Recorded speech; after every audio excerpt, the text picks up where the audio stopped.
War Machiner presents Operation Long Jump, the plot to kill 3 presidents. When we picture the Tehran Conference of November 1943, we tend to see the iconic photographs, Stalin, Roosevelt, and Churchill seated on the porch of the Soviet embassy, posing for the cameras, deciding the fate of Europe. It looks like a moment of stately diplomacy. But what is almost always omitted from the frame is the reality that they were sitting in a city crawling with German agents, and that Adolf Hitler had personally approved a plan to kill all 3 of them simultaneously. The operation had a name, Unternehmen Weitsprung, Long Jump. What most people don't realize is that the plot was not some distant, unrealistic fantasy. It was a concrete plan developed by the Reich Main Security Office, assigned to the man who had just rescued Mussolini from a mountaintop prison, and it very nearly reached its final stage. The only reason it failed was because a 19-year-old Soviet intelligence officer on a bicycle managed to intercept the advance team before Skorzeny could board his plane. The Tehran Conference was not just a meeting of minds, it was a target, and the margin between success and failure for the most ambitious assassination attempt of the war came down to a handful of teenagers and a loose-lipped SS officer who drank too much. The intelligence windfall came from an unexpected source. Ilyasa Bosna, the valet to the British ambassador in Ankara, Turkey, had been photographing classified documents and selling them to the Germans under the codename Cicero. Among the material he passed along was a cable indicating that the Big Three would meet in Tehran at the end of November 1943. The Germans had also broken the United States Navy's code, confirming the timing and location. This was not a vague suspicion, this was hard intelligence. Hitler personally approved the operation and placed it under the command of Ernst Kaltenbrunner, chief of the Reich Main Security Office. For the man on the ground, they chose Otto Skorzeny, the SS commando, who had just pulled off the glider-borne raid on the Gran Sasso to free Benito Mussolini. The plan was audacious, but not impossible. Skorzeny began assembling a team of commandos, including a contingent of Russian-speaking former Soviet POWs who could blend in with Stalin's security details.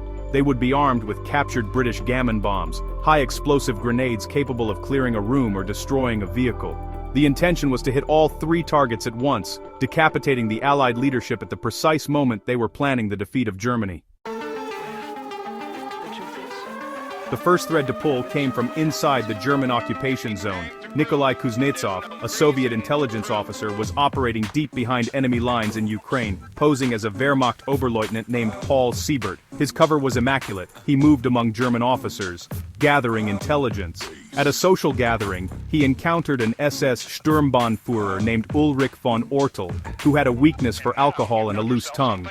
After enough drinks, von Ortel began boasting about a forthcoming mission of immense importance, something so big it would change the war. He mentioned that he would be traveling to Tehran soon, and promised to bring back Persian carpets as gifts. Kuznetsov passed the information to Moscow. The NKVD now knew that something was being planned for Tehran, and they had a time frame. The question was who, when, and how. While Kuznetsov worked the intelligence angle in Ukraine, the NKVD station in Tehran had its own assets in place. The most effective was a 19-year-old Armenian named Gevork Vartanian. He had been recruited at 16 and operated under the codename Amir. His team consisted of 7 young agents, none old enough to draw serious suspicion, who spent their days pedaling bicycles through the streets of Tehran, watching, listening, and reporting. The British had jokingly nicknamed them the Light Cavalry, a condescending term that, honestly, underestimated their effectiveness. By 1943, Vartanian's group had already identified over 400 German agents and sympathizers in Iran. When word came from Moscow that a German operation was imminent, they went to full alert. In late November, a group of 6 German radio operators parachuted into the desert near Qum, about 40 miles from Tehran. They traveled by camel, loaded with weapons and communications gear, and made their way to a villa in the capital that served as a safe house. Vartanian's team picked them up almost immediately.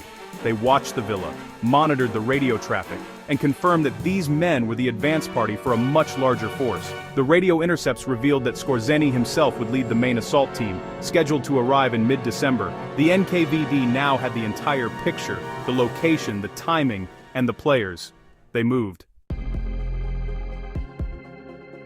The 6 radio operators were arrested in a swift operation, but instead of simply removing them, the NKVD attempted a more elegant solution. They forced one of the operators to continue transmitting to Berlin under Soviet control, sending reassuring messages that everything was proceeding according to plan.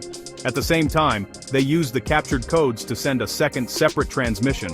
The advance team had been compromised and was under surveillance. The intent was to give Berlin a reason to abort. It worked.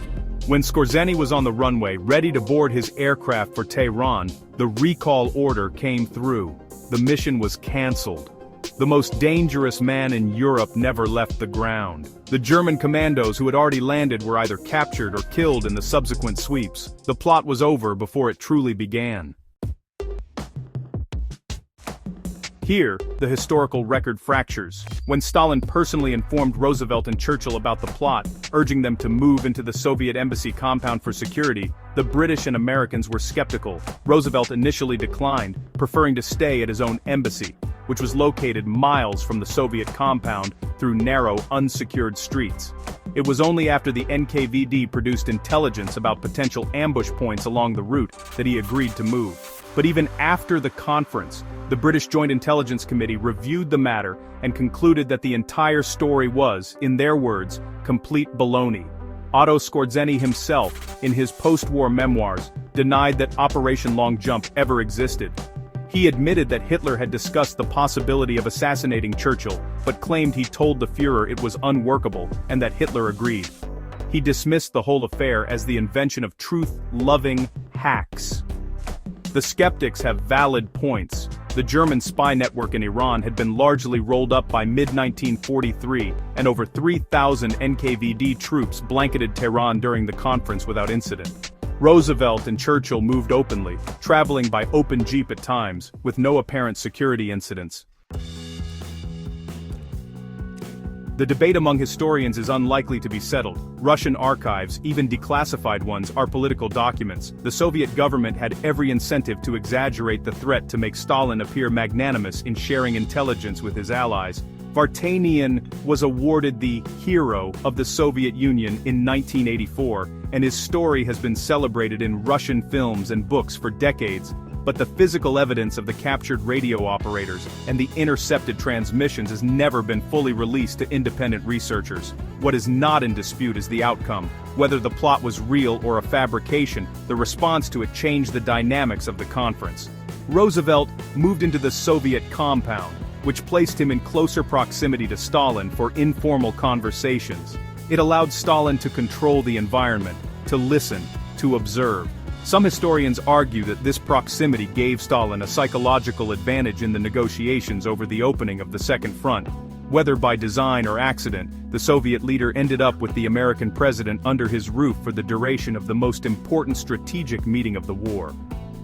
Operation Long Jump remains one of those historical questions that, honestly, resists a clean answer. The Soviet sources say it was real, and that their intelligence services stopped it. The German principals denied it, the British dismissed it. But the weight of the circumstantial evidence, the radio intercepts, the captured agents, and the timing of the security precautions suggest that something was underway. For the student of intelligence and survival, the lesson is not whether the plot existed. The lesson is that the margins are always thinner than they appear. A 19-year-old on a bicycle watching a villa in Tehran may have prevented the assassination of 3 heads of state. That is not drama, that is the reality of intelligence work. It is slow, patient, and invisible until it matters. If you value deep dives into the operations that shaped the war, subscribe to War Machineer. We dig into the plans that failed, the ones that succeeded, and the ones that never left the runway. Hit subscribe and share this video with anyone who understands that history is often decided by the margins.